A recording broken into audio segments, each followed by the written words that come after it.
안녕하십니까, 원고 목사입니다. 오늘도 저와 함께 레마 성경 공부를 하도록 하겠습니다. 레마 성경 공부는 용어 분석 성경 공부로 헬라어로 액티데미, 영어로 오버레기법, 줄여서 렉기법이라고 하는데, 이는 예수님과 제자들이 설교하고 성경 공부했던 그러한 성경 공부 방법입니다. 액티데미는 다시 설명하는 걸 말하는 거거든요. 오늘 저와 함께 나갈 부분은 수태고지에 대해서. 우리 수태고지 하면 예수님의 수태고지만 있는 줄 알죠? 아닙니다. 모세도 수태고지로 받고 태어났어요. 제가 70인역을 창세기를 이미 번역하고 70인역 또한 출애굽기도 다 번역했습니다. 창세기 출애굽기 다 했거든요. 책으로는 창세기만 나왔어요. 한번 그거 보세요. 여러분들, 제가 말하지만 까무라칠 내용들 많이 나옵니다. 그리고 아마 지각변동이 일어날 정도 엄청난 그러한 굉장히 좋은 내용들이 많이 나와요. 한번 꼭 구입해서 보시기 바랍니다. 그 마찬가지로 70인역 출애굽기도요. 이게 지금 아직 책으로 안 나왔어요. 다 번역은 했습니다. 하는 지 벌써 1년이 넘었거든요. 번역은 다 했는데 제가 좀 돈이 안 돼서 좀 내지는 못하고 있는데, 이건 한 200만 원 정도 있어야 돼요. 여러분들 한번 헌금을 해주시면 이 책을 이렇게 번역해서 한 거 내도록 그렇게 하겠습니다. 이 책에 70인역 출애굽기에 보면요, 까무라칠 내용들이 나옵니다. 역시 똑같이. 그 중에서 지금 오늘 말씀을 드리려고 하는 모세의 수태고지, 예수님의 수태고지, 이 부분을 좀 말씀을 드리려고 그래요. 이 70인역 책에 이게 나오고 있거든요. 출애굽기에.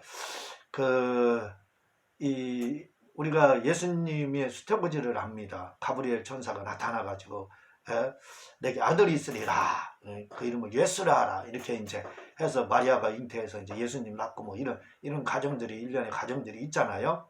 그 수태고지가 있는데 그 수태고지라고 하는 겁니다. 근데 이 수태고지가 우리가 생각하기에는 예수님만 있었는 줄 아는데 모세에게도 똑같을 수 있습니다.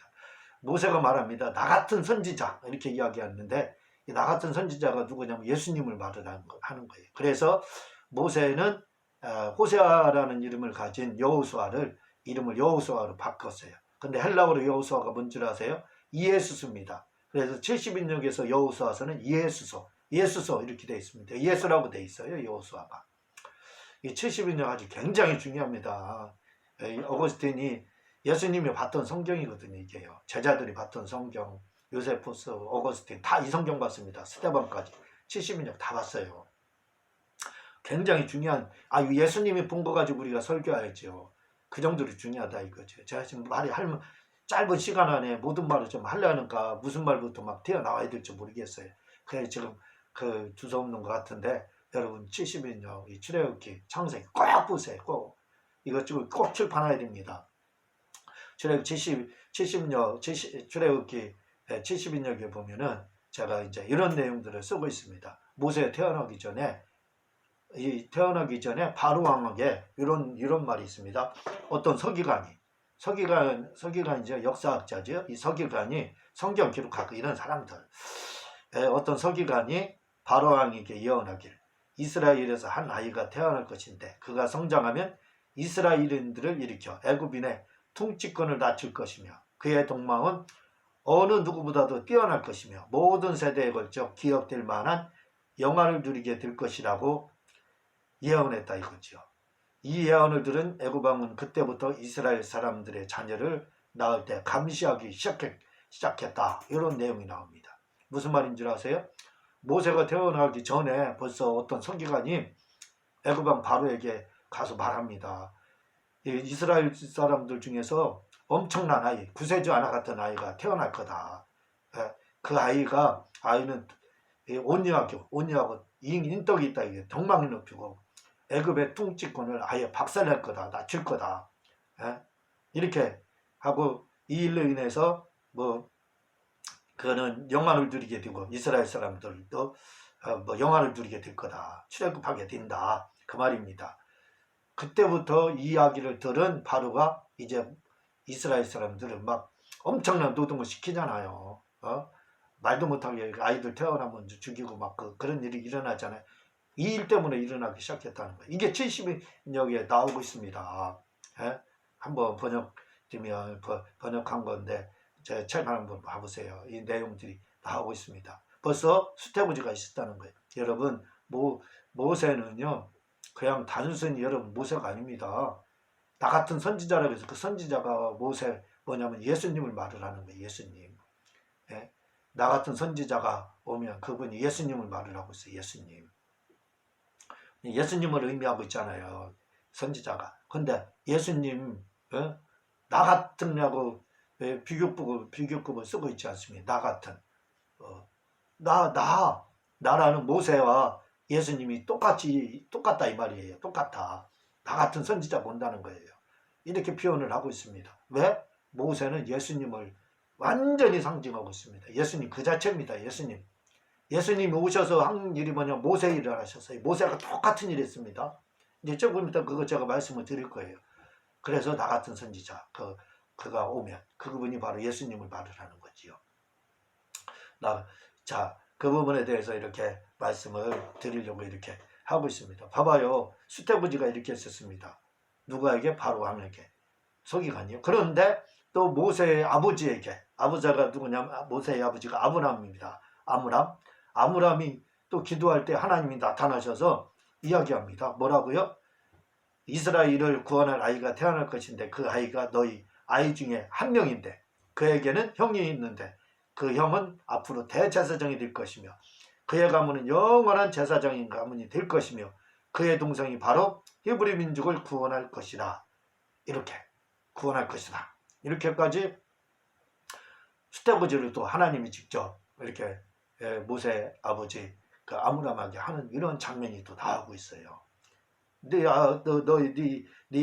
너에게서 구주가 태어날 거다. 너희 아이 중에 한 명이 되는데 그 막내가 될 것이고 하는 그 형은 대제사장이 될 것이다. 이렇게 수태부지가 있었다는 거예요. 놀랍지 않습니까? 모세하고 히브리서는 예수님을 비교를 굉장히 많이 합니다. 왜? 그럴 수밖에 없어요. 예수님도 수태부지를 받고 태어났는데 모세도 이렇게 수태부지를 받고 태어났기 때문에 그래요. 그래서 모세는 곧 예수님을 지금 상징하는 겁니다. 이제 이렇게 이 바로에게 서기관이 이렇게 예언을 하게 돼요. 그리고 하나님이 모세의 아버지 아므람에게 얘기하게 됩니다. 그래서 이제 엄청난 막 아이들을 바로가 죽이게 되잖아요. 아이 태어나면 죽이고 남자아이 태어나면 죽이고 여자는 살리고 뭐 이런 가정에서 아이를 키울 수 없게 되잖아요. 그런데 그때 그런 엄중한 시기에 태어나면 죽는 그 시기에 모세의 엄마 요게벳이 아이를 낳았어요. 근데 남자아이를 낳았습니다. 그게 바로 모세예요. 근데 어떻게 안 돼요? 그 아이 임신한 그 임신부들을 애굽에서 다 감시를 했는데 사람 파견해서 감시를 했는데 어떻게 출산을 했는데 안 들켰느냐 이거예요. 그 이유에 대해서 역시 70인역 제가 번역한 출애굽기에 이렇게 나옵니다. 모세 엄마가 요게벳이 출생할 때 산통을 겪지 않았다는 거예요. 아프지 않게 그냥 낳았다는 겁니다. 근데요, 아포크리파라는 책을 보면은요, 그 책에 보면은 제2의 성서지요, 의경인데 거기에 예수님이 태어나는 장면이 나옵니다. 근데 예수님이 빛으로 태어났다는 거예요. 그래서 빛이 태어났다고 조금 있다가 사람의 형체를 가졌다. 육체가 됐다는 거예요. 그래서 마리아는 전혀 막 손상이 없었고 산통이 없었다. 이런 내용이랍니다. 봐봐요. 이것까지도 뭐예요? 똑같습니다. 똑같아요. 너무 놀랍죠? 모세는 예수님 그 자체입니다. 예수님을 상징하는 거예요. 예수님 그 자체를 말을 하고 있습니다. 그리고 갈대 상자로 모세를 이제 키울 수 없어서 갈대 상자로 나일강에다 떠내버리죠. 그게 뭔지 아세요? 예수님 태어난 다음에 견딜 수 없게 되잖아요. 어떡해? 봐봐요. 여기서 한 가지 더 말씀드릴게요. 모세가 태어날 때 수많은 아이들, 남자들 다 죽었습니다. 마찬가지로 예수님 태어날 때 헤로데에 의해서 남자아이들 2살 이하 다 죽었잖아요. 똑같습니다. 모세하고. 모세의 모든 가정이요, 예수님의 모든 가정하고 똑같습니다. 예수님이 태어난 모든 가정을 모세가 똑같이 겪어요. 하나도 안 틀립니다. 이게 놀라운 거예요. 이게 70인역 제가 출애굽기에 이렇게 나오고 있습니다. 그리고요, 갈대 상자에다 이렇게 떠내보내잖아요. 그게 뭐냐면 갈대 상자에서 이렇게 떠내 공주에게로 가잖아요. 그게 뭐냐, 애굽 피난입니다. 예수님이 요셉과 마리아와 함께 그 애굽 피난을 가게 되잖아요. 그 애굽 피난하는 게 갈대 상자에 가서 떠내려가는 겁니다.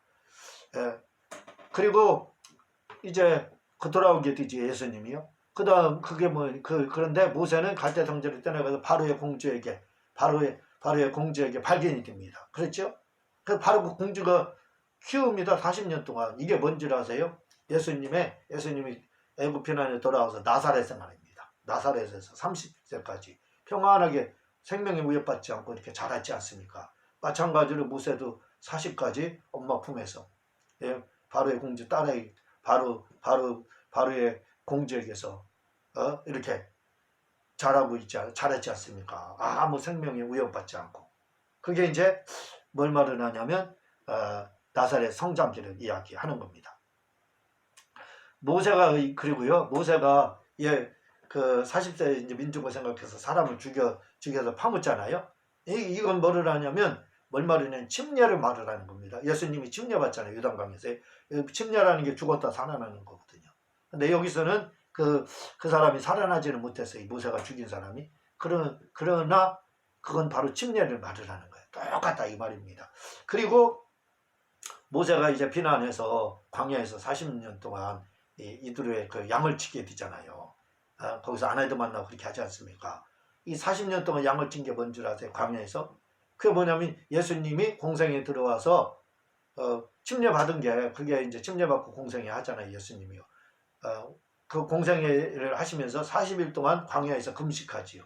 이게 바로 40년 모세의 광야 생활입니다. 모세의 광야 생활 40년을 40일 금식으로 다 예수님은 하고 있는 거예요.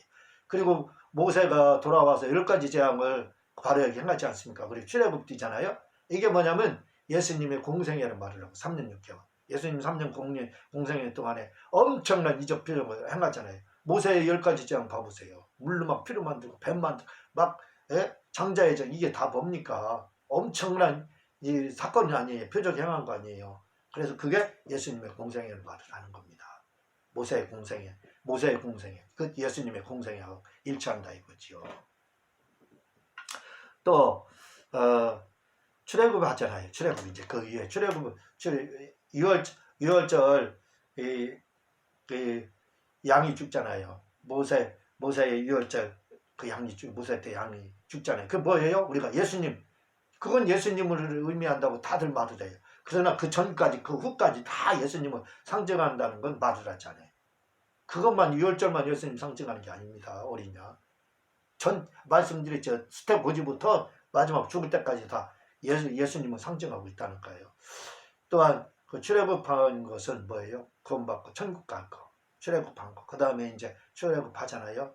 6월절 그 이후에 그거 뭐냐면 바로 이제 우리가 천국 갈 것을 예수님을 믿기만 하면 천국 가는 그걸 상징을 하는 거고, 홍해바다가 갈라지잖아요. 이제요. 이 홍해바다 갈라지는 건 뭐예요?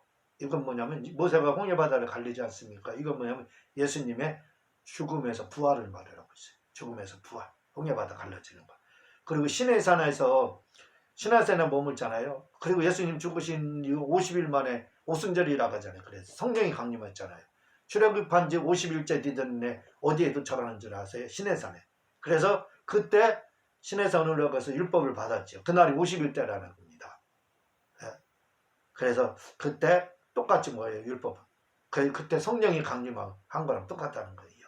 그래서 성령 강림을 바로 그 시내산의 50일째 그날은 성령 강림을 바로 상징하는 거고. 그리고 이제 광야 40년은 우리가 예수님 믿고 난 다음에 죽을 때까지의 생활 이야기를 하는 겁니다. 또 가데스 바네의 반역 사건이 일어나잖아요. 가데스 바네의 반역 사건. 그래서 결국 여호수아 갈렙만 살아남지 않아요. 이거 공중재림을 말을 하는 거예요. 우리의 성화 과정에서 40년이나 인생 성화 과정에서 뭐가요? 공중재림이 있게 됩니다. 공중재림이 있을 때 불평불만한 사람들 참여 못하는 겁니다. 누가? 여호수아 갈렙과 같은 사람만 이 땅에서 성도들이란 거지요. 그 사람들만, 성령 받은 그 성도들만 공중재림에, 여호수아 갈렙만 이렇게 참여를 하게 된다 이 말입니다. 그리고 모세라는 말이 뭐냐면 구원이라는 뜻을 가지고 있습니다. 모세라는 말. 예수님의 이름이 뭐예요? 구원이라는 뜻을 가지고 있어요. 똑같습니다. 똑같아요. 그리고 모세가 애굽을 약화시킨다고 했잖아요. 애굽은 마귀를 말하잖아요. 근데 요한일서 3장 8절에 예수님의 아들, 하나님의 아들이 나타나는 것은 마귀의 멸하기 위해서. 봐봐요. 똑같은 겁니다. 똑같은 일을 하셨어요. 그리고 예수님이 이 땅에 오신 것은 삼중복음이라고 하거든요. 영혼과 우리 물질의 복주기 위해서, 건강의 복주기 위해서 이렇게 오셨다는. 자세한 건 제가 이미 이제 설명을 드렸으니까 그거 보세요. 이 삼중복음을 이뤘거든요. 예수님이요. 마찬가지로 모세도 이 삼중복음을 이루었습니다.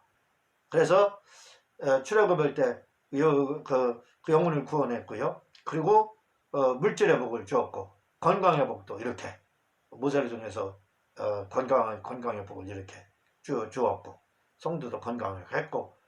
근데 모세 출애굽할 때 어떻게 해? 애굽 여인들에게 금은팩을 다 달라고 하는 거 다 줬잖아요. 이게 물질의 복을 말하는 겁니다. 그러니까 예수님이 삼중복음을 이루신 것처럼 모세도 삼중복음을 이뤘다는 거예요. 이렇게 70인역 이런 내용들이 잘 나오고 있으니까 여러분들이 한번 70인역을 꼭 보세요. 엄청난, 제가 오죽하면 지각변동 이렇게 할 정도입니까? 좋은 쪽으로요. 굉장한 내용들이 이렇게 나오고 있으니까 제 출애굽기 번역한 거 여러분 출판할 수 있게끔 좀 헌금 해 주시기를 바랍니다. 한 200만 원 정도가 필요하거든요. 여러분 좀 출애굽기 70인역 번역할 수 있게끔 한 것 출판할 수 있게 도와주시기를 바랍니다. 이런 막 엄청난 내용들이 거기에 들어있어요. 고맙습니다.